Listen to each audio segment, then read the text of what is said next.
Bonjour frères et sœurs de l'Église Espoir et Vie. J'ai envie de dire gloire à Dieu, gloire à Jésus pour commencer. Nous voulons élever son nom ensemble. Nous sommes réunis avec joie et ce que nous voulons, c'est vraiment dans l'unité élever le nom de Jésus.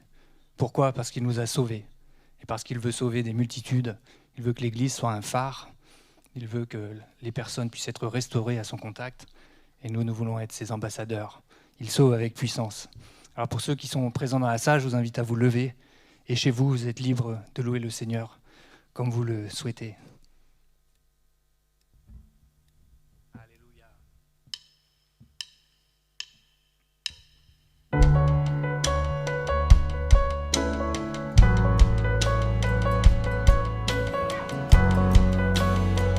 Alléluia.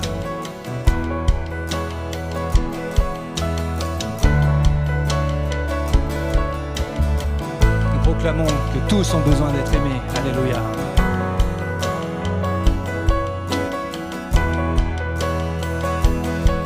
Ensemble.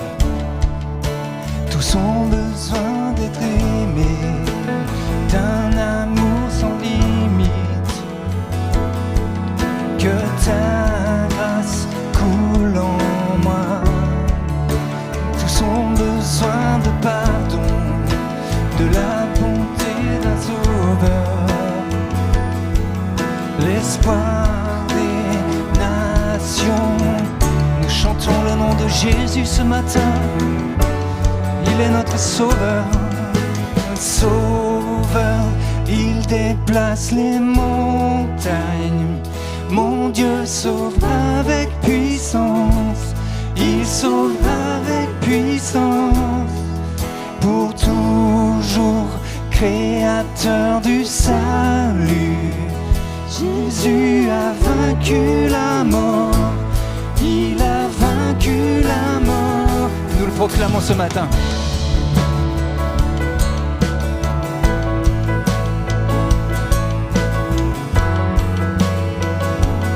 Utilise ma vie, Seigneur, prends-moi. Prends-moi tel que je suis, mes peurs et mes échecs. Viens remplir ma vie. Et j'y donne ma vie pour te suivre dans tout ce que je crois. Et je me soumets et je me soumets. Et j'élève le nom de Jésus. Oh Sauveur, Sauveur, il déplace les montagnes. Mon Dieu sauve avec puissance. Il sauve avec puissance. Pour toujours, créateur du salut. Jésus a vaincu la mort. Il a vaincu la mort. Sauveur, Sauveur, il déplace les montagnes. Mon Dieu sauve avec puissance. Il sauve avec puissance. Pour toujours, créateur du salut. Jésus a vaincu la mort. Il a vaincu la mort.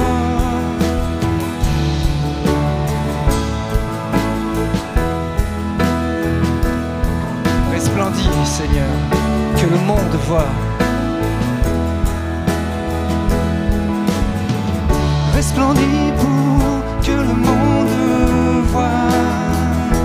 Nous chantons pour la gloire du roi ressuscité. Jésus resplendit pour que le monde voit. Nous chantons pour la gloire du roi ressuscité. Sauveur, il déplace les montagnes. Mon Dieu sauve avec puissance. Il sauvera avec puissance. Pour toujours, créateur du salut. Jésus a vaincu la mort. Je le proclame. Il a vaincu la mort. Sauveur, sauveur.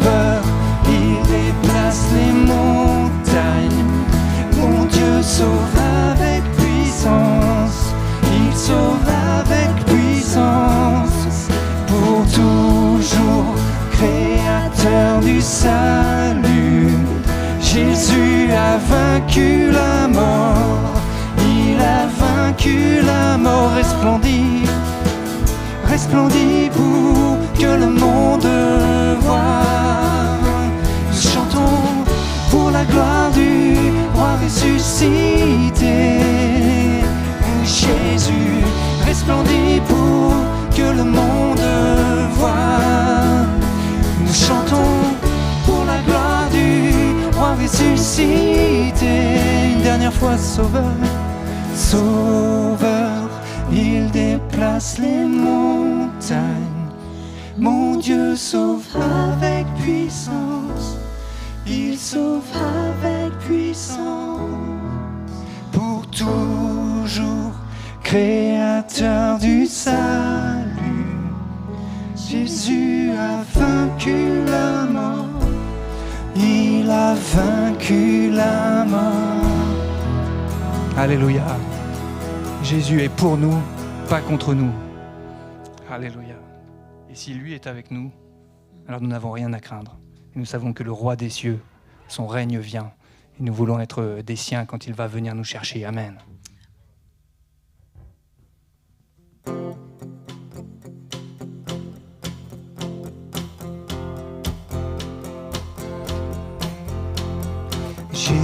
Jésus, que ton règne vienne, volonté soit faite en nous.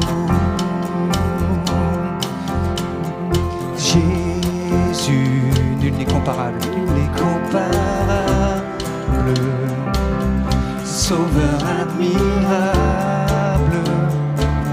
révèle ton amour. Chantons le roi des cieux. Roi des cieux, viens vers nous. Roi des cieux, viens en nous. Que ta gloire brille comme en plein midi. Roi des cieux, descends. Roi des cieux, viens pour nous. Roi des cieux, viens pour nous. Qui tiendra devant nous. Ton nom puissant nous rend triomphants. Roi des cieux, descends. Nous sommes enfants de ta grâce, sauvés pour ta gloire. Crions Jésus, que nos cœurs te suivent, que chacun admire ta grandeur. Alors nous chantons roi des cieux. Roi des cieux, viens vers nous. Roi des cieux, viens en nous. Que ta gloire brille comme en plein midi. Roi des cieux, descends. Roi des cieux, viens pour nous. Qui tiendra devant nous. Car ton nom puissant nous rend triomphants. Roi des cieux, descends. Oh, oh, oh, oh,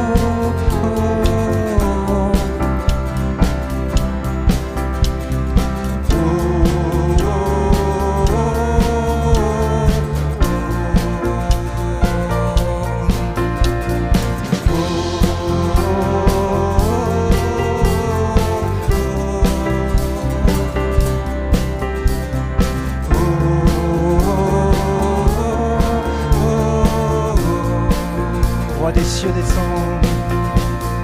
Roi des cieux, descends. Roi des cieux, descends.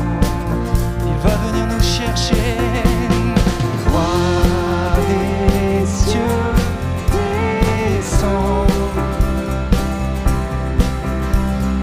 Roi des cieux, descends. Oh, chantons roi des cieux, descends. Roi des cieux,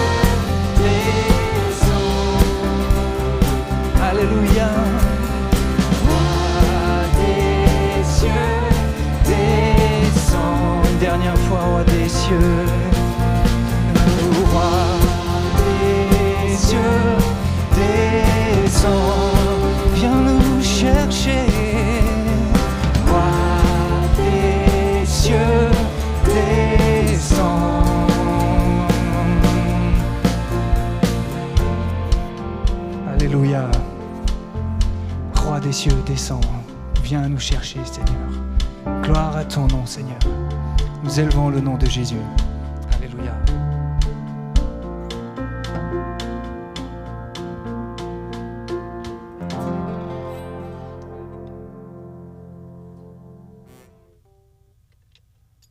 On veut vraiment s'attacher toujours plus à la personne du Seigneur.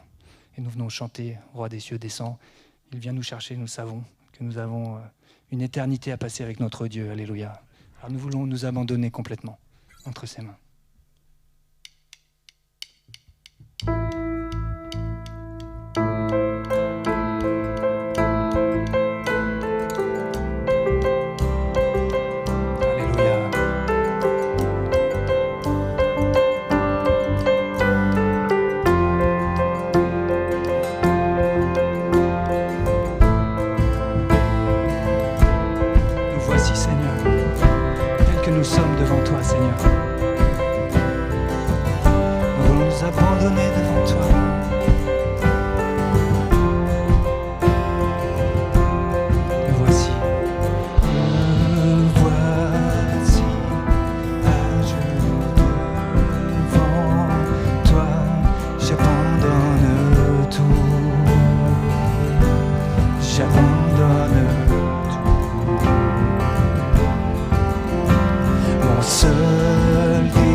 entendu notre prière, Seigneur.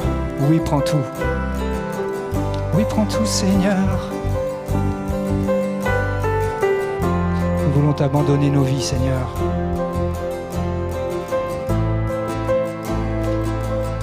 Viens par ton esprit, règne en nous.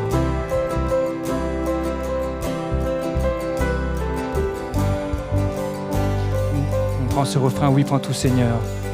Oui, prends tout, Seigneur. Oui, prends tout, Seigneur. Entre tes mains, j'abandonne tout avec bonheur. Dernière fois, oui, prends tout.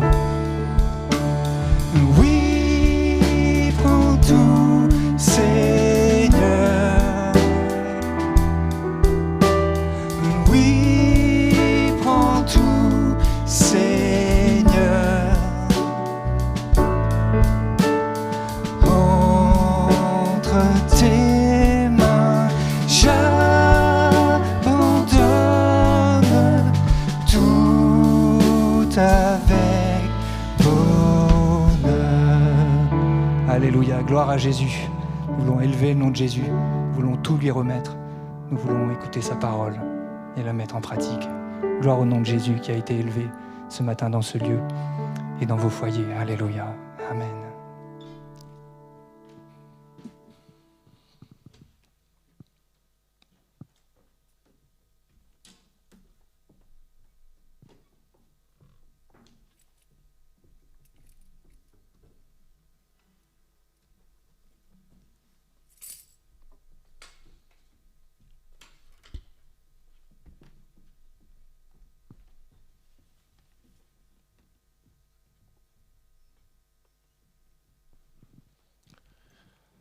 Merci au Seigneur pour sa grâce. Nous voulons centrer nos cœurs sur lui. Nous voulons abandonner nos vies entre ses mains. C'est un maître qui est doux. C'est un maître qui est humble de cœur. C'est un Dieu merveilleux qui nous aime, qui a de bons projets pour chacun d'entre nous. C'est tellement important de se confier en Dieu, de compter sur sa grâce jour après jour. Jusqu'ici, il nous a secourus. Jusqu'ici, il nous a bénis. Jusqu'ici, il nous a accompagnés.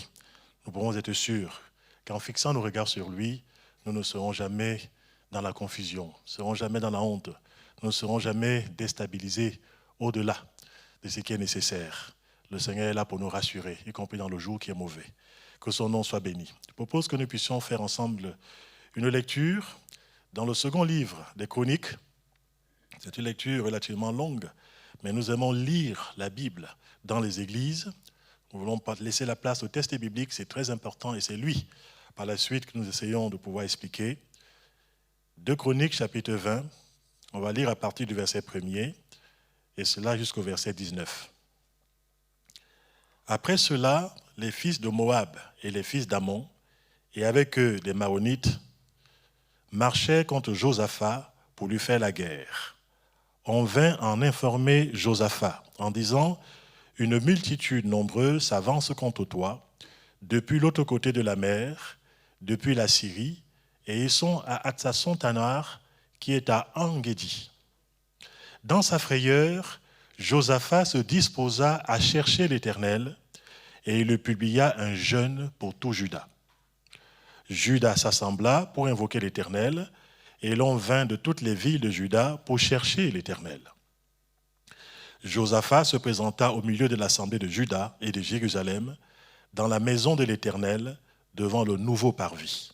Et il dit, « Éternel, Dieu de nos pères, n'es-tu pas Dieu dans les cieux?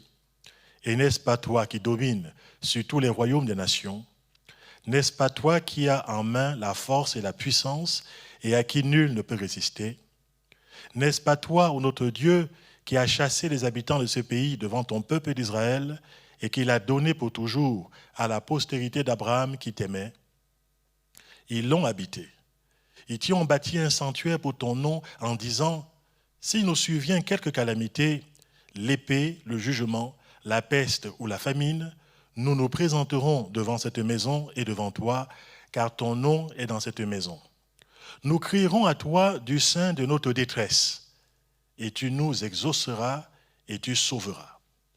Maintenant, voici les fils d'Ammon et de Moab, et ceux de la montagne de Séhir, chez lesquels tu n'as pas permis à Israël d'entrer quand tu venais du pays d'Égypte, car il s'est détourné d'eux et ne les a pas détruits. Les voici qui nous récompensent en venant nous chasser de ton héritage, dont tu nous as mis en possession. Ô notre Dieu, n'exerceras-tu pas tes jugements sur eux? Car nous sommes sans force devant cette multitude nombreuse qui s'avance contre nous. Et nous ne savons que faire, mais nos yeux sont sur toi. Tout Juda se tenait debout devant l'Éternel, avec leurs petits-enfants, leurs femmes et leurs fils. Alors l'Esprit de l'Éternel saisit au milieu de l'assemblée Jacaziel, fils de Zacharie, fils de Benaja, fils de Jéhiel, fils de Mattania, lévite, d'entre les fils d'Azaph. Et Jacaziel dit, « Soyez attentifs, tout Juda et habitants de Jérusalem, et toi, roi Josaphat. Ainsi vous parle l'Éternel. Ne craignez point et ne vous effrayez point devant cette multitude nombreuse, car ce ne sera pas vous qui combattrez, ce sera Dieu. Demain, descendez contre eux.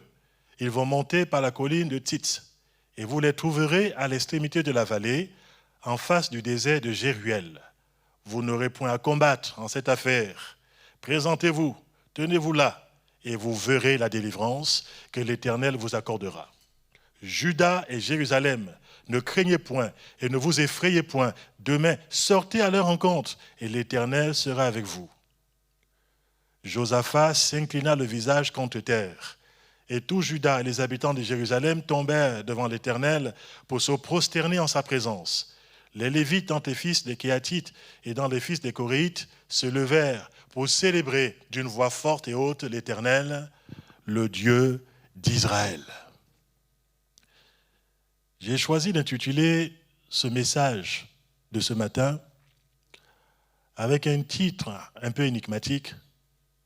Nous ne savons que faire, mais je me suis inspiré du passage qu'on vient de lire. Quand Josaphat se retrouve sous une très forte pression avec tout le peuple de Juda, alors que jusqu'ici, il avait connu pendant de longues années un règne paisible, ainsi que tous les habitants de Juda. Il apprend tout d'un coup qu'il y a une coalition armée, une multitude de soldats ennemis qui s'avancent pour lui faire la guerre. La première réaction de Josaphat est très humaine. Lorsqu'il a su que les armées étrangères, les armées ennemies approchaient, il nous a dit qu'une grande frayeur s'est emparée de lui. Dans un premier temps, ce roi, qui était un roi pieux, est quand même déstabilisé. Il est pris de court. Cette réaction humaine, épidermique, elle est compréhensible. Josaphat était un homme de la même nature que vous et que moi. Et tout d'un coup, cet homme a fait face à une situation oppressante, à des conditions de vie qu'il n'avait pas pensé, des choses qui étaient imprévisibles. Il ne s'attendait pas à ce que les Moabites et les Ammonites qu'Israël avait épargnés en son temps lors de la conquête du pays promis. Il ne s'attendait pas à ce que ces personnes qu'il avait épargnées s'allient tout d'un coup avec les Maonites pour venir faire la guerre à son peuple. Cette situation peut s'apparenter à une certaine échelle, c'est vrai, toute relative, à une circonstance ou à une conjoncture aussi soudaine qu'inattendue qui vise quelque part à nous effrayer, à nous déstabiliser. Ça peut être un ami de confiance qui tout d'un coup se retourne contre nous. Ça peut être une tempête familiale qui surgit au sein du foyer, au sein de la famille, pour différentes raisons. Ça peut être une mauvaise nouvelle que l'on entend, même sur le plan médical, par rapport à nous-mêmes ou par rapport à la famille. Ça peut être une circonstance difficile qui est imprévue, et tant d'autres situations que l'on ne peut pas programmer. Après ce premier réflexe de grande panique, qui a été le lot de Josaphat le roi, il nous a dit que cet homme va finalement se ressaisir pour se positionner dans la foi en Dieu et faire face aux problèmes avec cette fois-ci des armes spirituelles. Est-ce que cet homme, ce roi, est-ce qu'il s'est souvenu de ce qu'avait dit un de ses ancêtres, en l'occurrence le roi David, qui avait prononcé en son temps cette parole que je vous cite maintenant, dans 1 Chroniques chapitre 16 au verset 11, quand il avait dit « Ayez recours à l'Éternel et à son appui, cherchez continuellement sa face. » Ou alors est-ce que ce roi Josaphat s'est-il remobilisé intérieurement en se rappelant cette parole de Psaume 34 au verset 5 que je cite « J'ai cherché l'Éternel et il m'a répondu, et il m'a délivré de toutes mes frayeurs. » Quoi qu'il en soit, il est dit de Josaphat qu'il se disposa dans ces circonstances à chercher l'Éternel et il invita tout son peuple à faire de même au moyen d'un temps de prière intense accompagné de jeûne. Ce faisant, Josaphat utilise une stratégie spirituelle pour ressortir vainqueur dans cette situation qui paraissait humainement désespérée. La prière du roi Josaphat nous est rapportée du verset 6 au verset 12, comme on a pu le lire ensemble. Je vais résumer sobrement. C'est déjà un roi qui se positionne d'abord devant Dieu en tant qu'adorateur. C'est vrai que Dieu recherche des hommes qui l'adorent en esprit et en vérité, et cela en tout temps, quelles que soient les circonstances. Et là, Josaphat nous a dit qu'il s'incline le visage contre le sol. Il adore le Seigneur. Ce n'est pas étonnant si par la suite, le jour du combat, le jour décisif, il va placer à la tête de son armée, non pas des soldats aguerris, mais ce qui placera à la tête de son armée, ce seront des chantres, ce seront des musiciens, afin qu'ils puissent célébrer l'Éternel en disant « L'Éternel est grand, il est puissant, sa miséricorde dure à toujours ». C'est donc un adorateur qui se positionne dans cette circonstance particulière. On le voit dans sa prière rappeler les hauts faits de Dieu et ses interventions à l'égard de son peuple, eu égard à l'alliance qu'il avait faite avec Israël. Dieu n'oublie pas son peuple et il n'oubliera jamais des personnes qui s'appuient sur lui et qui se réclament de son alliance. Dans la prière de Josaphat que l'on a lue, il va reconnaître humblement sa faiblesse et son incapacité à s'en sortir sans le secours de Dieu. Cet homme va proclamer sa confiance en la puissante intervention de Dieu pour délivrer son peuple et lui donner une issue favorable. Le roi Josaphat va publiquement prendre position pour Dieu. Il va manifester sa disposition de cœur ferme à attendre dans la foi, les yeux fixés sur le Seigneur, qu'il intervienne à l'heure qu'il aura choisie. Mes frères et mes sœurs, mes bien-aimés en Christ, quand on reconnaît sa faiblesse, quand on reconnaît son impuissance, quand on fait le choix devant Dieu de humilier son âme devant le Seigneur, Dieu peut alors déployer sa force et sa toute-puissance en nous, au travers de nous, mais aussi autour de nous. C'est ce qu'il fera dans ces circonstances particulières en Israël au temps de Josaphat. Dans certaines situations, nous sommes comme désemparés. Et qui pourrait dire qu'il n'a jamais connu une situation où tout d'un coup, il se retrouve comme sans force. Il se retrouve comme désemparé, impuissant. Le Seigneur parfois peut permettre, que nous y soyons amenés à désespérer nous-mêmes de nos propres forces, de nos propres ressources, de nos propres capacités. Le Seigneur peut nous apprendre à pouvoir nous appuyer plus que jamais, non pas sur nous-mêmes ou sur l'homme, mais nous appuyer sur lui, nous appuyer sur sa parole, nous appuyer sur sa providence qui arrive toujours au bon moment en son temps. Quand nous nous disposons de cœur à chercher Dieu, à demander son appui, Dieu dans sa grâce dissipe nos craintes. Ça a été le cas au temps de Josaphat. Il nous communique la foi qui nous permet de voir l'invisible, mais aussi de pouvoir écouter la parole de Dieu, opportune, ses directives aussi dans la situation qui nous oppresse et qui semble nous dépasser. Josaphat, dans ce récit que l'on a lu, était bien sûr conscient. C'était un homme lucide par rapport à la situation qu'il traversait. Il traversait une grande difficulté. Il se trouvait ainsi coincé avec son peuple. C'est un homme qui est réaliste, qui sait voir les choses, qui sait les considérer. Et quand cet homme considère ces choses avec le registre humain, il va déclarer ce qu'on a lu ensemble. Nous sommes sans force devant cette multitude nombreuse qui s'avance devant nous. Il voit le problème. Il n'est pas aveugle. Il sait ce qui se passe. Il voit l'oppression qui est là. Il voit cette opposition qui est là. Il voit l'adversité qui de plus en plus avance vers lui, dans le but de pouvoir l'engloutir, si cela était possible. Cet homme est réaliste. Il va dire, nous sommes sans force. Et parfois, on peut se retrouver en se disant, je n'ai plus de ressources. Je me retrouve comme sans force. C'est alors ici, mes frères et mes sœurs, que Josaphat va prononcer un mot et par la suite une déclaration extraordinaire que nous sommes, vous et moi, appelés à prononcer.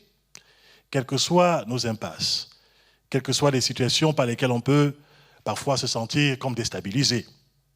Il va prononcer une parole très forte. Il va dire, mais, ok, il a fait le constat, nous sommes sans force devant ces multitudes nombreuses qui avancent contre nous. Ça, c'est un fait, c'est un constat.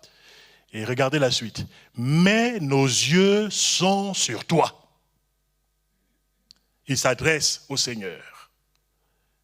Il y a un mais ici qui change tout dans sa situation personnelle, dans sa perception des choses. Nos yeux sont sur toi. C'est un mais qui est prononcé. C'est un mais qui va compter et qui compte et qui change tout dans la perspective qui est la sienne. Avons-nous peur de ce que nous traversons en ce moment? C'est une possibilité.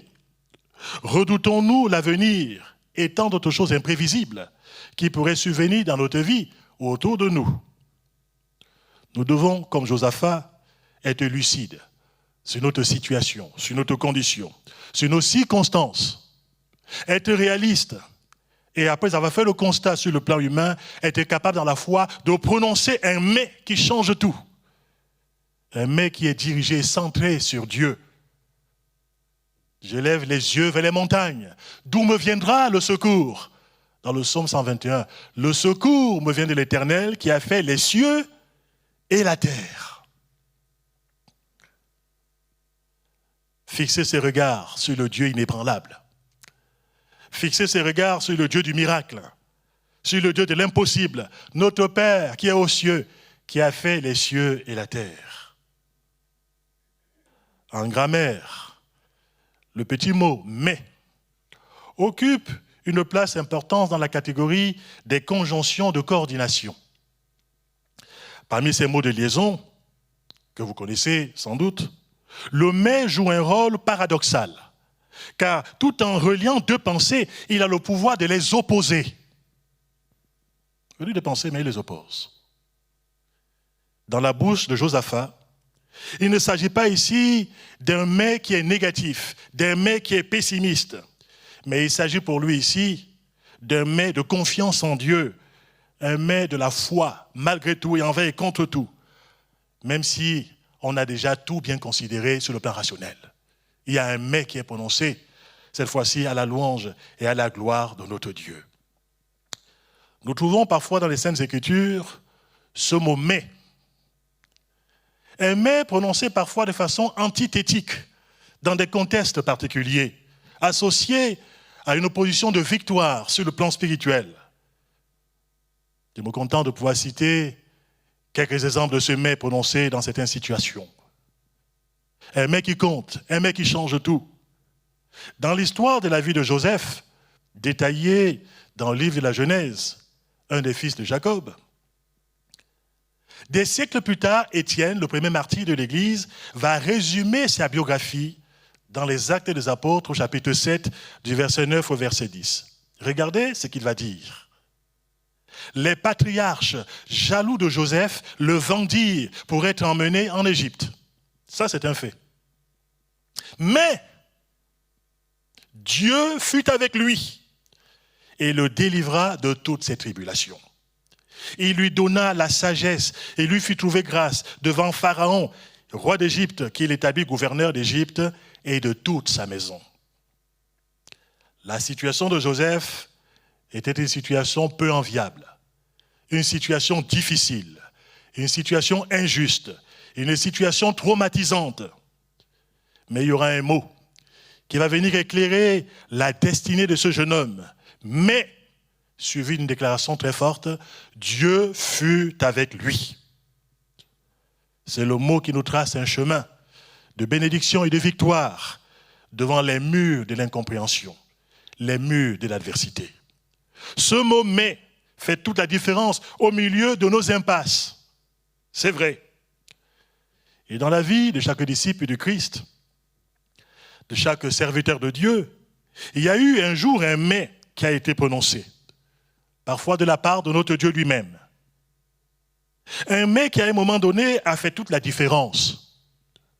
L'apôtre Paul va rendre témoignage de ce fait spirituel et j'aimerais vous conduire à lire dans son épître aux Éphésiens, au chapitre 2, du verset 1er jusqu'au verset 7e. Éphésiens chapitre 2, à partir du verset 1er. Regardez ce que dit l'homme de Dieu. « Vous étiez morts par vos offenses et par vos péchés, dans lesquels vous marchiez autrefois selon le train de ce monde, selon le prince de la puissance de l'air, de l'esprit qui agit maintenant dans les fils de la rébellion. Nous tous aussi, nous étions de leur nombre et nous vivions autrefois selon les convoitises de notre chair, accomplissant les volontés de la chair et de nos pensées. Et nous étions par nature des enfants de colère comme les autres. » Ça, c'est le constat. Un constat qui semble nous condamner. Un constat qui nous accable, qui montre notre impuissance et notre incapacité à nous sauver par nous-mêmes. Et ici, qu'est-ce qui est prononcé? Verset 4. « Mais Dieu, qui est riche en miséricorde, à cause du grand amour dont il nous a aimés, nous qui étions morts par nos offenses, nous a rendus à la vie avec Christ. C'est par grâce que vous êtes sauvés. Il nous a ressuscités ensemble et nous a fait asseoir ensemble dans les lieux célestes en Jésus-Christ, afin de montrer dans les siècles à venir l'infinie richesse de sa grâce par sa bonté envers nous en Jésus-Christ. C'est par la grâce que vous êtes sauvés, par le moyen de la foi. Et cela ne vient pas de vous, c'est le don de Dieu. Ce n'est point par les œuvres, afin que personne ne se glorifie. Le « mais » a été prononcé dans nos vies. J'étais perdu, mais Dieu est venu me sauver. J'étais aveugle, mais le Seigneur m'a rendu la vie. J'étais sale, j'étais souillé, j'étais impur. Mais le sang de Jésus-Christ a été répandu sur mon cœur. Alléluia. Aujourd'hui, je suis nettoyé, je suis purifié, je suis sanctifié. Ce mais positif, c'est celui de notre témoignage dans l'efficacité de l'œuvre de Dieu, dans la victoire du Seigneur sur des situations qui nous paraissent impossibles, inextricables. C'est le mais qui va transformer nos lamentations en cris de joie. Ce sera ce mais, le mais de notre désespoir finalement, qui sera changé en mais d'espérance. Ce sera un mais qui va transformer le chant funèbre que peut-être nous chantions en un cantique de délivrance et d'action de grâce. Le mais de Dieu prononcé dans nos vies au milieu des situations incompréhensibles, impossibles. L'apôtre Paul l'a expérimenté tant de fois dans son ministère et au cours de sa vie. Il en a laissé un témoignage. Je vous en ai lu un tout à l'heure. Je vous en lis un deuxième. J'aurais pu multiplier, mais je serai sobre. Dans 2 Corinthiens au chapitre 7, du verset 5 au verset 7, voici ce que dit l'homme de Dieu. Lui aussi, c'est un homme qui connaît des situations difficiles. À un moment donné, il connaît épreuve sur épreuve, calamité sur calamité, bien qu'il soit serviteur de Dieu et qu'il soit un homme de grande foi. Ça ne veut pas dire que parce que nous sommes enfants de Dieu, nous sommes épargnés par les difficultés et par les tribulations du temps présent. L'apôtre Paul a eu son lot de choses difficiles, son lot de fardeaux, son lot de tribulations. Et il donne ce témoignage dans 2 Corinthiens chapitre 7, du verset 5 au verset 7. « Depuis notre arrivée en Macédoine, notre chair n'eut aucun repos. Nous étions affligés de toute manière. Nous étions affligés de toute manière. Lutte au dehors, crainte au dedans. Mais Dieu, une fois de plus, mais Dieu, qui console ceux qui sont abattus, nous a consolés par l'arrivée de Tite. » Notez bien, Mes frères et mes sœurs et mes amis, Dieu console ceux qui sont abattus. Et il veut le faire aussi dans vos vies. Si vous êtes abattus, vous qui êtes là ce matin, vous qui écoutez ce message, Dieu peut vous consoler et Dieu peut redresser ceux qui sont courbés. Il peut fortifier ceux qui sont affaiblis par les circonstances. Il n'a pas changé notre Dieu. Il est appelé, au début de l'épître, de la seconde épître aux Corinthiens, il est appelé le Père des miséricordes et le Dieu de toute consolation qui nous console dans toutes nos afflictions. Les afflictions, on peut les connaître et on les connaîtra. Nous pouvons malgré tout déclarer, c'est vrai, nous sommes faibles, mais la grâce de Dieu nous suffit. Nous sommes fragiles, nous sommes d'argile, mais nous pouvons tout par Jésus-Christ qui nous fortifie. Le « mais » qui a été prononcé par le roi Josaphat dans sa prière est un « mais » qui regarde à Dieu, non plus aux circonstances. C'est un « mais » intelligent, c'est un « mais » éclairé, c'est un « mais » puissant. C'est le « mais » de la foi qui ne se laisse pas contrôler par la peur et par les circonstances négatives. Mes frères et mes sœurs, nous pouvons réagir spirituellement en face des événements contrariants et en face des circonstances qui nous effrayent, qui veulent nous écraser et mettre une grosse pression sur notre vie quotidienne. Devant les ennemis nombreux qui veulent nous assaillir sur le plan spirituel, qui veulent assaillir notre vie, qui assaillent notre cœur, parfois au travers des flots de pensées négatives, parfois au travers des raisonnements charnels, parfois au travers de doutes qui sont décochés dans notre cœur, face à tout ce qui veut nous agresser sur le plan spirituel et moral, même sur le plan physique, sans sombrer dans le découragement ou sans reculer dans la foi, laissons le témoignage vibrant de notre foi en prononçant un « mais » dans la foi. Un « mais » qui regarde à Dieu. Le « mais » de notre foi en Jésus-Christ, qui nous permet de triompher de l'adversité et d'être plus que vainqueurs. Ce « mais » victorieux nous fait basculer dans le camp des vainqueurs, comme l'a souligné d'ailleurs l'apôtre Paul en conclusion de son chapitre remarquable, chapitre 8 de l'Épître aux Romains. Voici ce que va déclarer l'homme de Dieu. Il dira ceci: qui nous séparera de l'amour de Christ? Sera-ce la tribulation, ou l'angoisse, ou la persécution, ou la faim, ou la nudité, ou le péril, ou l'épée, selon qu'il est écrit: c'est à cause de toi qu'on nous met à mort tout le jour, qu'on nous regarde comme des brebis destinées à la boucherie. Mais, dans toutes ces choses, nous sommes plus que vainqueurs par celui qui nous a aimés. Car j'ai l'assurance que ni la mort, ni la vie, ni les anges, ni les dominations, ni les choses présentes, ni les choses à venir, ni les puissances, ni la hauteur, ni la profondeur, ni aucune autre créature ne pourra nous séparer de l'amour de Dieu manifesté en Jésus-Christ notre Seigneur. Amen. Si la grâce de Dieu ne nous fait pas toujours systématiquement sortir hors de l'adversité, sa grâce suffisante peut néanmoins toujours nous rendre capables d'affronter victorieusement au nom de Jésus-Christ toutes nos difficultés. Retenez-le, mes frères et mes sœurs. Au mauvais jour, cela peut arriver pour un enfant de Dieu aussi, nos principales armes sont la foi ferme en Jésus-Christ, la prière secrète, mais aussi communautaire, comme au temps de Josaphat, l'attachement à la parole de Dieu, la recherche de la face du Seigneur, mais toujours un esprit d'adorateur devant notre Seigneur. C'est tellement important qu'il en soit ainsi pour vous comme pour moi. À l'heure où beaucoup de cœurs sont troublés dans le monde, à l'heure où ce monde panique, s'agite, chancelle, et que la paix et l'absence de paix sont des réalités. La paix pour ceux qui sont enfants de Dieu, l'absence de paix pour ceux qui n'ont pas la foi en Dieu.